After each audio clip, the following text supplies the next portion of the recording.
Hello guys, this ऑर्कन from IT batch and question में जैसे कि मैंने बताया था कमेंट सेक्शन में कि थोड़ी सी गलती हो गई, तो गलती की बात कर लेते हैं पहले। देखिए, तो ये कंक्लूड हो गया था कि जब मैक्सिमम अगर मिनिमम वी नॉट रखना है तो क्या होना चाहिए, ये भी अगर 20 से चलेगा तो यहाँ पे जब ये कंप्रेस कर चुका होगा स्प्रिंग को पूरी तरीके से, तो इसके पास भी इधर की तरफ वेलोसिटी भी होनी चाहिए। और पहले एम मास का पार्टिकल था और ये वी नॉट से चल रहा था, ये एम है और ये 3 एम। तो मोमेंटम कंजर्वेशन से लिख सकते हैं 4 mv equals M we not. यहाँ से वी की वैल्यू कितनी आ गई थी, वी नॉट डिवाइडेड बाय। और एनर्जी कंडीशन में एक छोटी सी गलती हो गई थी, वो ये थी कि इनिशियल एनर्जी कितनी है, half m we not square equals final energy में क्या लिख सकते थे, 1/2 × 3m into v square plus 1/2 into m v square. इतनी काइनेटिक एनर्जी सिस्टम के पास आ गई। और पोटेंशियल एनर्जी दो चीज़ों की बढ़ी है, एक स्प्रिंग के अंदर एनर्जी गई है और एक बेसिकली जो एम मास है उसकी एनर्जी भी बढ़ चुकी है एच हाइट से, राइट। लिख सकते हैं plus m g h plus 1/2 into k into h square. चलिए, तो यहाँ से वैल्यूज पुट करते हैं अब, तो हो जाएगा 1/2 mv not square is equals to 2 mv into v square. V की वैल्यू कितनी है, v0/4 का square plus m g h plus k की वैल्यू है mg/h, तो ये है mg/h/2।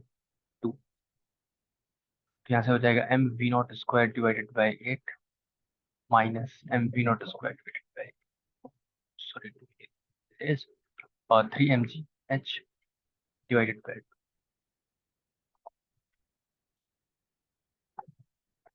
फाइन, तो यहाँ से क्या कह सकते हैं, mv0 square into 3/4 is equal 3 mg/h divided by. यहाँ से वी नॉट कितना आ जाएगा, यहाँ से एम से एम करिए, कितना आ जाएगा, 4। सही है। हाँ हाँ। इसका आंसर पिज्जा इसलिए आ रहा था और हमारा छोटी सी गलती हो गई थी, या इसका आंसर अच्छा है। तो चलिए आगे क्वेश्चन डिस्कस करते हैं। ये क्वेश्चन सॉर्ट ऑफ रोटेशन का है, पर डिस्कस करते हैं, हमें अच्छा लगेगा।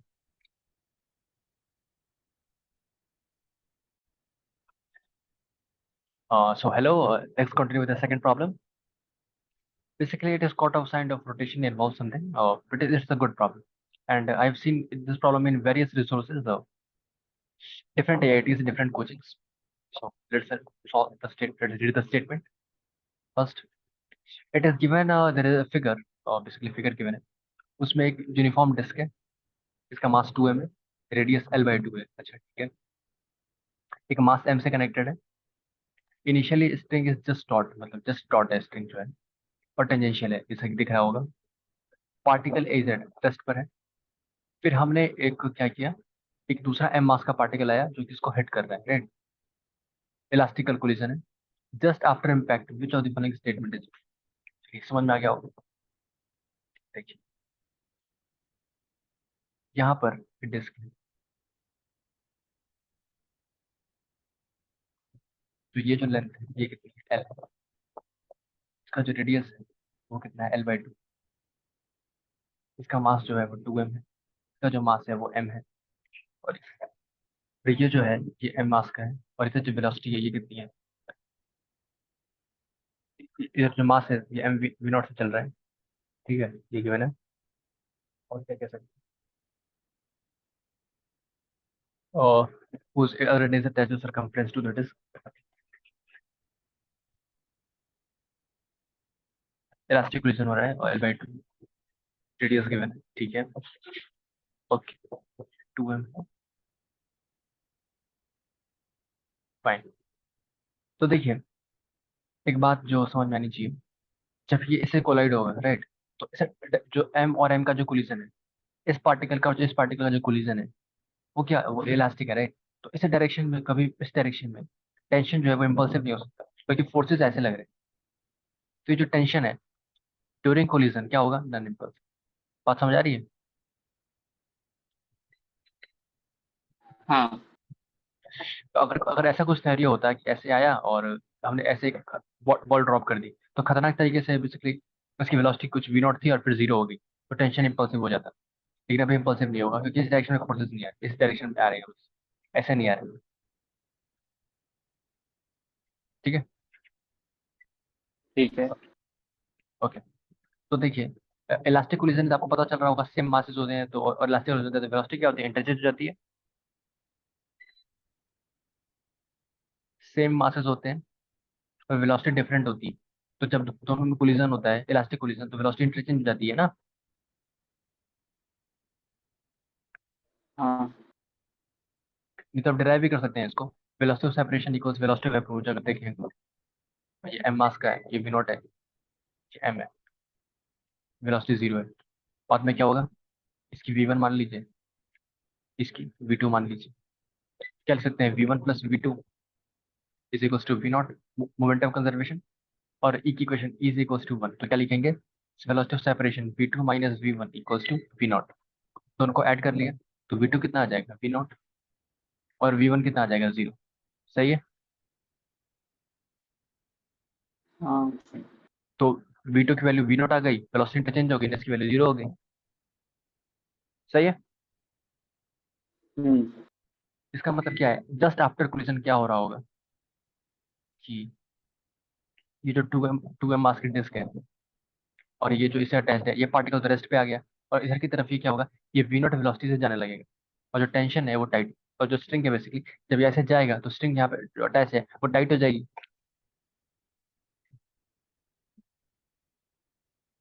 जैसे ही ये पार्टिकल से कनेक्टेड है, ये ऐसे जाएगा तो स्ट्रिंग टाइट होनी चाहिए ना, क्योंकि ये पॉइंट ऑफ कॉन्टेक्ट ऐसे मूव करने लगेगा, ये वाला। हाँ। लेकिन वो इम्पल्सिव नहीं होगा, क्योंकि जो डायरेक्शन है वो ऐसे इधर है, मतलब अचानक से ये चेंज नहीं हो रहा, राइट। आप ऐसे देखिए कि इस डायरेक्शन में आ रहा है, अगर इस डायरेक्शन में आता लगातार अगर वेलोसिटी आती तो चेंज होता। तो स्ट्रिंग जो टेंशन है वो अभी भी टर्न इम्पल्सिव है। वो आपको ऑप्शन से भी समझ में आ रहा होगा, लेकिन उसमें टेंशन की वैल्यू कैलकुलेट कर रहे हैं, तो इम्पल्सिव तो नहीं है। ठीक है। हाँ। चलिए, तो अब देखिए, इसको ये एम है और ये कितना है, टू एम, और ये जो लेंथ है ये बेसिकली एल गिवन है, और इसकी जो रेडियस है वो कितनी गिवन है, एल बाई टू। ठीक है। एक बात देखिए, होगा क्या जब जो टेंशन टी लेट से टाइट हो गया इस टाइम, टेंशन टी। अब सबसे पहले बात करते हैं इस डिस्क, अगर डिस्क को अलग से लें तो क्या होगा, इस डिस्क पे इधर की तरफ हमने टेंशन टी आ रहा है, इधर टू एम है, और ये जो रेडियस है ये कितनी है, एल बाई। और देखिए एक डिस्क है जिस पे ऐसे फोर्स लगाएंगे तो सबसे पहले क्या होगा, सेंटर ऑफ मास के पास एक्सेलरेशन आ जाएगा, और इस सेंटर के अबाउट इस टेंशन की वजह से इस पे एक क्या आ रहा है, टॉर्क आ रहा है, राइट।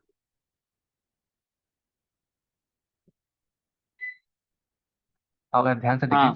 तो ये जो डिस्क है इस पे एक टेंशन फोर्स लगा तो उससे सेंटर ऑफ मास एक्सेलरेट करने लगेगा, और इस टेंशन का इस सेंटर के अबाउट, डिस्क के सेंटर के अबाउट एक टॉर्क भी आ रहा है।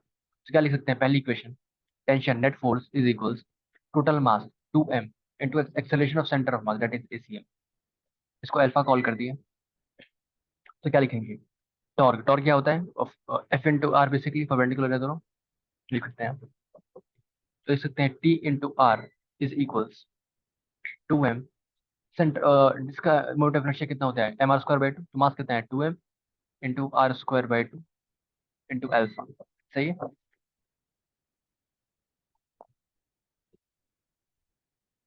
हाँ। Basically tau is to I alpha हम यूज कर रहे हैं। तो यहाँ से देखिए एक आर, एक कैंसिल हो गया, तो क्या बचेगा, T is equals M R alpha, और आर की वैल्यू कितनी है, एल बाई टू, तो वैल्यू पुट कर दी, तो टी कितना आ रहा है, M L alpha divided by two. पर equation T is equals to two M A C, first equation, second equation. सही है। Am I clear. हाँ सही है। अब देखिए दोनों तरफ टेंशन है, टेंशन को इक्वेट कर सकते हैं, तो कितना हो जाएगा, two M A C M is equals to M L alpha divided by two, तो कितना हो जाएगा, L alpha is equals to two A C. सही है।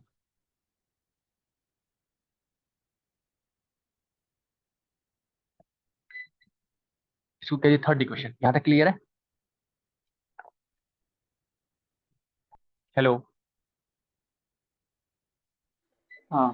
ओके, अब देखिए एक बात समझिए, इस इंस्टेंट पे क्योंकि क्वेश्चन में बात किया हुआ है जस्ट आफ्टर, ठीक है, जस्ट आफ्टर टेंशन की बात करनी है, तो जैसे ही यहाँ इस पॉइंट और इस पॉइंट में, क्योंकि जो वेलोसिटी है वो जस्ट परपेंडिकुलर है, और ये जो बॉडी है इसके पास अचानक से वेलोसिटी तो नहीं आएगी, क्योंकि टेंशन लग रहा है ना, इम्पल्सिव फोर्स तो नहीं लग रहा। तो ये और ये इस हाँ पॉइंट के रिस्पेक्ट में, तो क्या होगा, ये और ये जो डिस्टेंस है ये उस इंस्टेंट पे कांस्टेंट है, जब कोलिजन हो रहा है, कोलिजन की जस्ट बाद बेसिकली कुछ देर बाद इसकी डिस्टेंस बेसिकली चेंज होगी, राइट। तो इस इंस्टेंट पे इस पॉइंट के रिस्पेक्ट में देखिए, ये जो लेंथ है बेसिकली एल है, राइट, और वेलोसिटी परपेंडिकुलर है, मतलब इस पॉइंट के रिस्पेक्ट में ये जो एम मास है वो क्या कर रहा होगा, सर्कुलर मोशन। हाँ। क्योंकि ये जो लेंथ है इसके पास जो वेलोसिटी है इसके परपेंडिकुलर डायरेक्शन में अलोंग द कंपोनेंट, ऐसा नहीं आ रहा स्ट्रिंग के अलोंग। इसका मतलब क्या है कि नहीं। और जस्ट बिफोर आफ्टर कोलिजन जो इसके पास जो वेलोसिटी आएगी वो तो कुछ देर बाद आएगी, राइट, क्योंकि और क्योंकि आप ऐसे समझ सकते हैं, क्योंकि जो एक्सेलरेशन है वो कांस्टेंट है, राइट, तो कुछ टाइम लगेगा वेलोसिटी आने में। तो हमें जस्ट आफ्टर बात करना है, तो कह सकते हैं कि जस्ट आफ्टर क्या होगा, जो एम मास है वो इस पॉइंट के रिस्पेक्ट में सर्कुलर मोशन कर रहा होगा, इस point physical point of contact. ठीक है, तो देखिए इसको कैसे कह सकते हैं, यहाँ से अगर ये ऐसे कनेक्टेड है, लेकिन दिक्कत क्या है, ये जो पॉइंट है ये खुद एक्सेलरेटेड है। आप देखिए ये जो पॉइंट है इधर की तरफ लग रहा होगा एसीएम, और इधर क्या लग रहा है, ऐसे अल्फा है, राइट। तो उसका एक्सेलरेशन कितना होगा, पहले एसीएम और प्लस ये लेंथ कितनी है, L/2, बेसिकली रेडियस। इसका एक्सेलरेशन कितना आएगा, एसीएम प्लस L α/2। देखिए इधर एसीएम ट्रांसलेशन की वजह से प्लस L α/2। बात समझ आ रही है। हाँ। तो देखिए एल अल्फा कितना है, 2 AC, तो ये कितना हो जाएगा, वैल्यू पुट कर दी 2 ACM, राइट। मतलब ये जो पॉइंट है इसका एक्सेलरेशन कितना हो जाएगा, 2 ACM। ठीक है। हम्म। अब देखिए अ, अब ये जो इस पर ऐसा टेंशन टी लग रहा होगा, अब देखिए इसके फ्रेम में आ चुके हैं, हम इस पॉइंट के फ्रेम से बात कर रहे हैं। ये लेंथ एल है, ये जो पार्टिकल है इसके इस पॉइंट के पास एक्सेलरेशन इधर की तरफ है, तो सूडो फोर्स कितना लग रहा होगा, इधर की तरफ लगेगा। कितना लगेगा, इसका मास m है, 2m, basically m × 2 ACM, right. और क्योंकि एक्सेलरेशन पॉइंट का इस तरफ है, सूडो फोर्स जस्ट अपोजिट लगेगा डायरेक्शन। आपको पता होगा अगर कोई बॉडी ऐसे एक्सेलरेट कर रही है तो सूडो फोर्स कैसे लगता है, इस फ्रेम से आते हैं तो जस्ट उसके अपोजिट लगाते हैं पीछे ना, इधर ही अपोजिट, लगाते हैं। हाँ। तो इस पे इधर की तरफ लग रहा है, सूडो फोर्स इस पे किधर की तरफ लगाएंगे, इस डायरेक्शन में लगाएंगे ना। हाँ।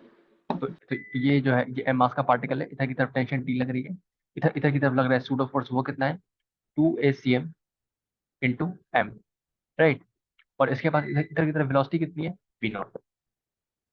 और वेलोसिटी इस पूरे बॉडी के पास है ही नहीं, जस्ट आफ्टर, राइट, वरना हमें वेलोसिटी भी काउंटर करना पड़ता है अगर इसके रेफरेंस फ्रेम में जाते तो। बात समझ आ रही है। हाँ। तो चलिए, तो देखिए क्या क्या से फोर्स, कौन कौन से फोर्सेज आ रहे हैं। ये पार्टिकल हो गया, एक फोर्सेस है T प्लस 2m ACM, और ये जो लेंथ है ये कितनी है L, और इसी तरह प्लस TM0, तो लिख सकते हैं T प्लस इस पॉइंट के साथ में क्या कर रहा है, सर्कुलर मोशन ऐसे रोटेट कर रहा है, राइट। तब देख सकते हैं ऐसे रोटेट कर रहा है ना, वेलोसिटी V0 है, T plus 2m ACM is equals mV0² divided by L, right.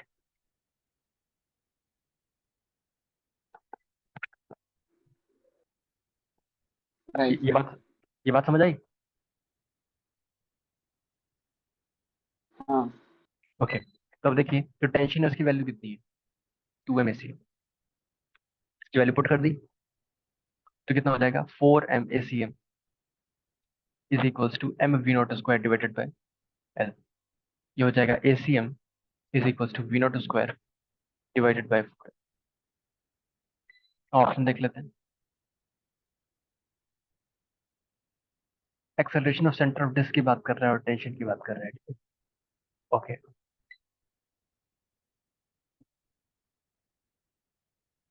हाँ। एक सेकेंड, ठीक है, ये एक्सेलरेशन आ रहा है, तो सेंटर ऑफ डिस्क की ACM होगा, ठीक है। और क्या क्या पूछ रहे हैं, V0² 4L लिखा हुआ है, आई थिंक हमने कोई मिस कर दिया है क्या, एक सेकेंड, 1m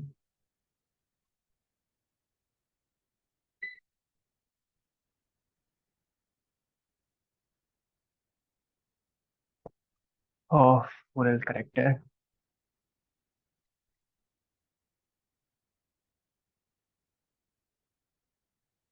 to M A C M ये भी करेक्ट है। और T into R by to.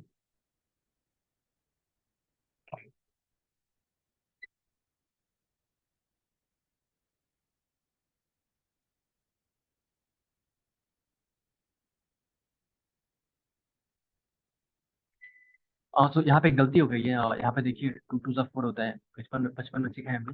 To to सा फोर राइट, तो यहाँ पे फोर हो जाएगा। L alpha four A C M.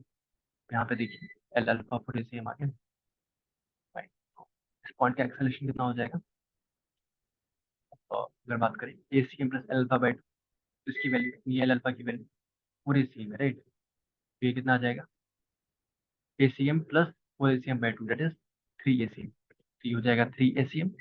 तो यहाँ पर हो जाएगा, यहाँ पर भी थ्री आ जाएगा। M into three A C M, तो यहाँ पे कितना हो जाएगा? Three right.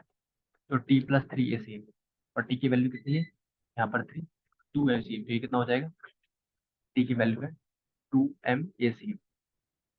हो जाएगा five M A C M is equals M we not square divided by L. M से एम निकला गया, तो ए सी एम कितना आ जाएगा आपका?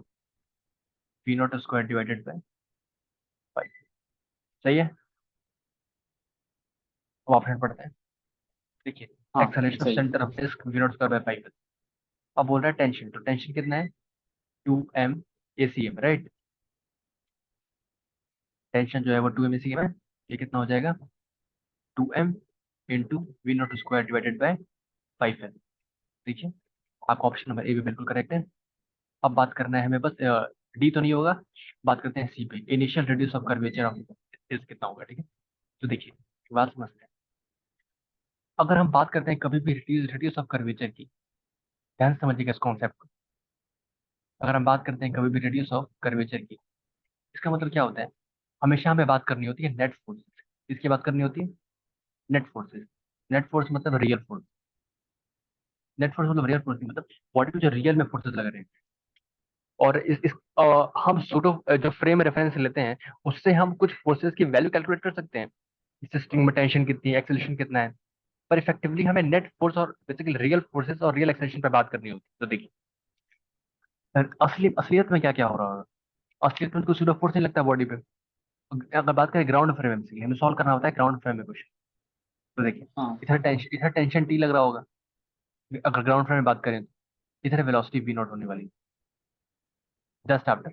और देखिए जो टेंशन है इसकी वैल्यू कितनी है? Two M we not square divide by. बात समझ आ रही है? हाँ और ठीक। तो एक्सेलरेशन कितना हो जाएगा इस पार्टिकल का? ये जो पार्टिकल है रियलिटी में तो इसके पता है कि फोर्स लग रहा है राइट। तो इसका एक्सेलरेशन कितना होगा? और ये सर्कुलर मोशन कर रहा है, लेकिन असलियत में जो फोर्स लग रहा है इसके पास, देखिए ऐसे है, ऐसे टेंशन टी लग रहा है, तो इधर वेलोसिटी वी नॉट है। बस रियल लाइफ में तो यही हो रहा है, ठीक है। हाँ और अब वो बात अलग है, हमने इस टेंशन की वैल्यू कैलकुलेट की है उसके फ्रेम में जाके, बेसिकली डिस्क के फ्रेम में जाके। पर रियल में ये हो रहा है राइट। तो इसका एक्सेलरेशन इधर की तरफ इसी हो जाएगा, मान सकते हैं। देखिए अगर फोर्स परपेंडिकुलर है वेलोसिटी के, तो सर्कुलर मोशन होगा ग्राउंड के रिस्पेक्ट में राइट। अगर कहीं पर ये बॉडी कनेक्टेड ना होती, तो हमेशा ही सर्कुलर मोशन कर रही होती राइट।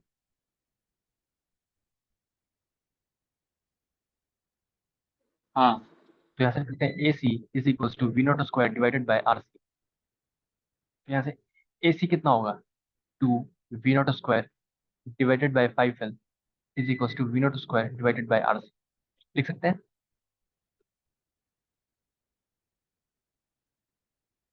इसको इक्वेट कर दिया एम ए सी से। जहाँ से ए सी कितना आ जाएगा? Two we not square by five. तो वी नॉट स्क्वायर करिए, आर सी कितना आ जाएगा? Five L by two.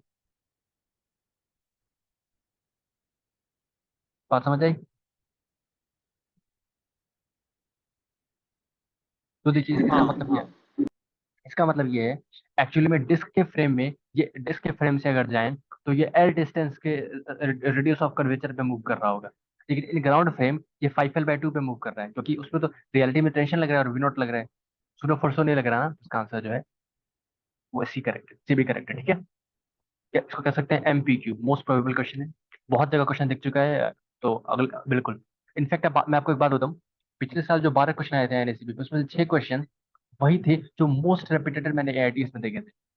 तो बिल्कुल ऐसा ऐसा ऐसा ही होता है। तो आप सोचिए, 6 6 36, 36 मार्क्स अगर आपको बिल्कुल देखे हुए मिले 36 में से, और बाकी जो 5 क्वेश्चन थे वो मॉडर्न फिजिक्स के थे और कुछ सेमीकंडक्टर के थे, उनमें से थे, तो बिल्कुल थ्योरेटिकल क्वेश्चन थे, उसमें 3 4 थे। तो 10 क्वेश्चन तो आप ऐसे ही निकाल लोगे अगर आप इन सब क्वेश्चन पे ध्यान दोगे। तो मैं उन्हीं रिसोर्सेज से ला रहा हूँ जहाँ से रिपीट होते हैं बेसिकली। तो इन्हें अच्छे से करें, बाकी तो हम देखते हैं आगे। चलिए आगे बढ़ते हैं। एक आसान क्वेश्चन पहले करते हैं। आई थिंक आसान मेरे पास है ही नहीं, कोई बात नहीं। ये देखिए, ये भी एक मल्टीपल करेक्ट क्वेश्चन है।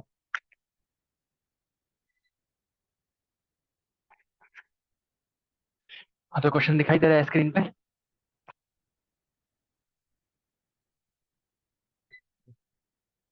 ओके। हेलो, दिखाई दे रहा है? हाँ, ओके। तो यहाँ पे गिवन है, एक पार्टिकल है जिसका मास m है और चार्ज q है, is fastened to the other end of the string, यहाँ पे इससे बांधा हुआ है, right. The whole system lie on a frictionless horizontal plane, the mass was rest at point A. अच्छा, पॉइंट ए। ओके। तो ये कह रहा है एक पार्टिकल है जिसका मास m है, चार्ज q है, जिसको कि हमने बांध के रखा हुआ है स्ट्रिंग से, ओ पॉइंट से बांधी हुई है, फ्रिक्शनलेस सरफेस पे रखा हुआ है, और ए पॉइंट पे रेस्ट पे है, ठीक है। फिर इलेक्ट्रिक फील्ड स्विच ऑन कर दी गई, तो कुछ कुछ बातें करनी। जब वो बी पॉइंट पे पहुंच रहा है तो स्पीड क्या होगी एंड फलाना होगा, अलग अलग बातें करेंगे, ठीक है। तो कुछ इस तरीके की बात है। ये ओ है, ये ए है, और ये बी। इलेक्ट्रिक फील्ड हमने ऐसे स्विच ऑन कर दिया, ये क्यू, ये एम। तो देखिए, ये जो लेंथ है ये एल है, ये भी लेंथ एल है, तो होगा क्या, इस पार्टिकल पे से क्यू ही फोर्स लग जाएगा, राइट। बात समझ आ रही है? ऐसे इलेक्ट्रिक फील्ड स्विच ऑन करेंगे, इस पे क्या फोर्स लगेगा, Q into E. Am I clear? Hello.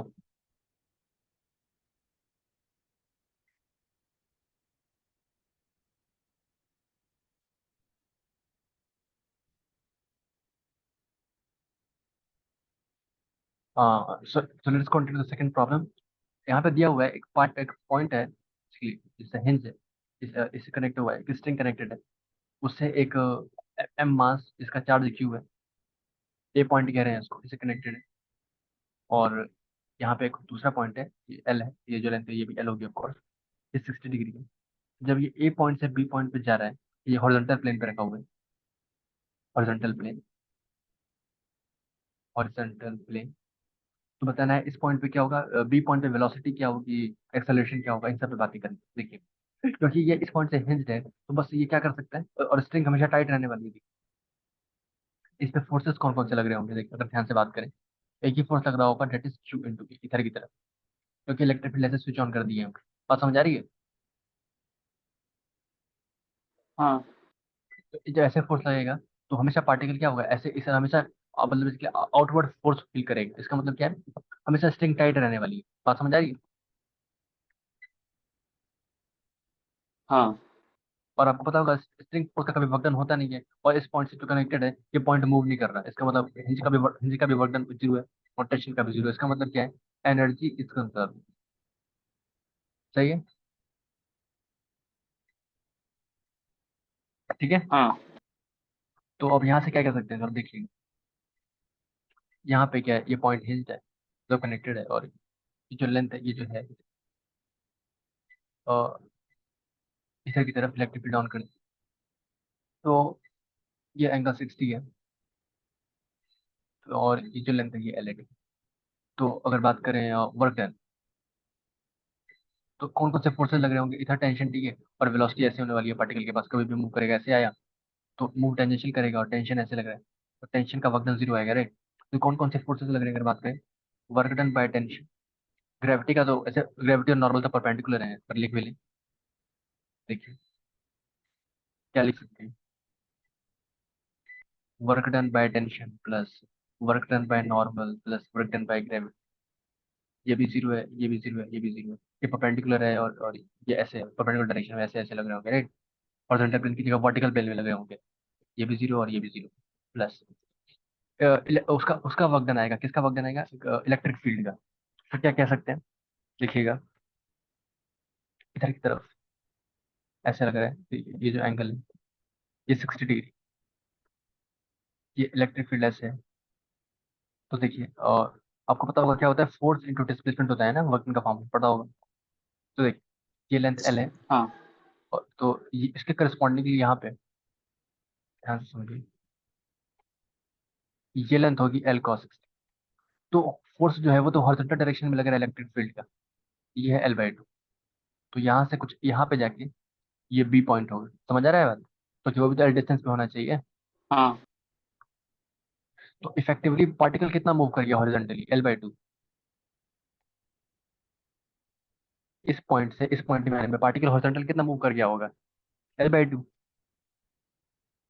सही है। हम्म तो लिख सकते हाँ हैं हाँ force Q into E into displacement कितना है, L/2 इज इक्वल्स टू, यही टोटल फोर्सेस का वर्क डन है, क्योंकि ग्रेविटी का जीरो है, नॉर्मल का जीरो है, टेंशन का जीरो है, और यही चार फोर्सेस लग रहे हैं। तीन का जीरो है, चौथे का ये रहा। Is equals to change in kinetic energy, पहले जीरो थी अब कुछ आ गई, बी पे 1/2 mv/v²। तो वीबी कितना आ जाएगा, QE डिवाइडेड बाय एम का स्क्वायर। समझ आई बात। हाँ अब इस पॉइंट पे देखिए, जो बी पॉइंट है, इस पर टेंशन की बात करें तो कौन कौन से फोर्सेस लग रहे होंगे, इधर की तरफ टेंशन टी, इधर की तरफ वेलोसिटी वी बी, और तो क्या हो जाएगा, इधर की तरफ क्या लगेगा, और बेसिकली रोटेट रोटेट कर रहा है ना, तो सेंट्रीफ्यूगल फोर्स, तो क्या कह सकते हैं, mv² डिवाइडेड बाय एल। और इधर की तरफ एक और लग रहा होगा फोर्स, वो क्या है, Q इंटू ई, राइट।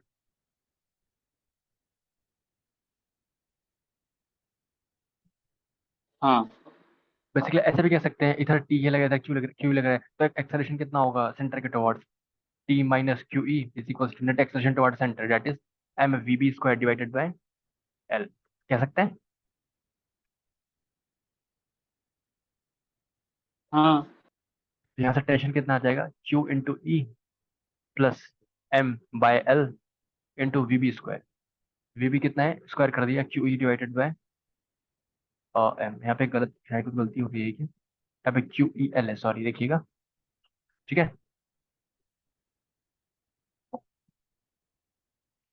यहाँ पे QEL है ना, हाँ ओके। तो यहाँ से QEL हो जाएगा, तो यहाँ से कितना हो जाएगा, एल से एल गया, फिर एम से एम गया, तो कितना आ जाएगा, टेंशन वैल्यू कितनी आ रही है, 2QE। टेंशन निकाल लिया हमने, वेलोसिटी निकाल लिया, ऑप्शन देखते हैं थोड़ा बहुत। टेंशन की वैल्यू कितनी है, 2QE सही है, और QEL डिवाइड बाय एम ये भी सही है, तो मतलब ए सही है, डी सही है, बात समझ आ रही है। हाँ और बी ऑप्शन में क्या कह रहा है, एक्सेलरेशन कितना होगा पार्टिकल का बी पे, तो एक्सेलरेशन क्या है, और बात करें V² by V B square divided by L होने वाला एक्सेलरेशन, और वी बी कितनी है, QEL divided by V B square divide कर दिया तो कितना आ जाएगा, QEL डिवाइडेड बाय एम। इसको डिवाइड करेंगे तो कितना आ जाएगा, QE/m। ये एक्सेलरेशन है ना, तो ये तो नहीं है, गलत है मतलब, ठीक है। ये क्या बोल रहा है, एंगुलर मोमेंटम ऑफ हाँ the particle about the O is conserve. देखिए एंगुलर मोमेंटम कंजर्व करने के लिए क्या होना चाहिए, कौन कौन से फोर्सेस लग रहे हैं, एक तो लग रहा है ऊपर नॉर्मल mg, वो तो हमेशा क्या होंगे, बेसिकली पास कर जाएंगे, और किससे पास करेंगे, पास नहीं करेंगे, मेरा मतलब है परपेंडिकुलर है, इस जो एक्सिस है इसके पैरेलल फोर्सेज है, राइट। अगर कोई भी फोर्स कभी एक्सिस के पैरेलल हाँ होता है तो उसका टॉर्क जीरो आ जाता है। और ये जो फोर्स है टेंशन, वो हमेशा वो इससे पास कर जा रहा है, line of action of basically axis, ठीक है। तो टेंशन का तो जीरो है, नॉर्मल का भी ओके जीरो है, ग्रेविटी का भी जीरो है। अब और कौन सा बचा, इसका, तो इसका जो एक कंपोनेंट है, एक इधर आ रहा है, एक इधर आ रहा है। तो देखिए, एक कंपोनेंट आ रहा है इधर इस डायरेक्शन में, हाँ अब मेरे कहने का मतलब ये, अगर ऐसे है, इलेक्ट्रिक फील्ड ऐसे है, ठीक, तो एक कंपोनेंट ऐसे है, एक कंपोनेंट ऐसे है, तो ये कंपोनेंट तो पास कर जा रहा है इस एक्सिस, लेकिन ये जो कंपोनेंट है ये इस एक्सिस का क्या है, परपेंडिकुलर है, ठीक है। हाँ इसका मतलब कंजर्व नहीं है। और आप ऐसे भी देख सकते हैं कि यहाँ पर वेलोसिटी कुछ थी v1, और यहाँ पे कुछ वेलोसिटी बेसिकली यहाँ पे रेस्ट पे था, राइट। और यहाँ पे कुछ वेलोसिटी आ गई है, तो पहले एंगुलर मोमेंटम जीरो था, M V R, angular momentum आ गया है M V B into L, और वी बी नॉन जीरो है, इसका मतलब एंगुलर मोमेंटम कंजर्व नहीं है। इस कंजर्व हाँ तो ये ठीक। गलत है, इसका मतलब ऑप्शन कौन से करेक्ट हो जाएंगे, ए एंड डी। ठीक है, चलो भाई आज इतना ही। ठीक है।